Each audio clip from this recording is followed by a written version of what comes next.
আব্দুল কাদের মোল্লা যেদিন ওনাকে ফাঁসি দেওয়া হয়, জামাত নেতা, তো আমার মনে হচ্ছিল যে একজন মানুষ, তাকে কোনো অপরাধ ছাড়া জুডিশিয়াল কিলিং এর মাধ্যমে ফাঁসি দেওয়া হচ্ছে, এবং তার ছেলেরা, তার মেয়ে, তার পরিবার কিভাবে একটা ফাইল নিয়ে একা।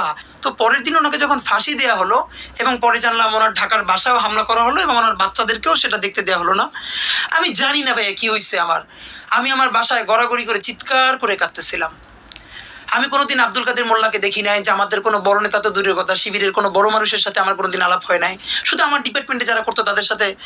আমি চিৎকার করে গড়াগড়ি করে কাঁদতেছিলাম। আমার মনে হইতেছিল যে আমার অতি পরিচিত একজন মানুষ, যে মাজলুম, তারে আমাদের সামনে বসে, এইখানে আমার বাসার পাশে কোর্ট, আমার বাসা রামপুরা, এই এখান থেকে এত কাছে, তারে ফাঁসি দেওয়া হইলো কোটি কোটি মানুষের সামনে।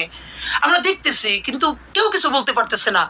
আমি এটা নিতে না পারি, আমার মনে আছে আমি গড়াগড়ি করে শব্দ করে কাঁদতেছিলাম। কিন্তু ভয়াবহ অভিজ্ঞতা হলো, আমার বোনও তখন কাঁদতেছে।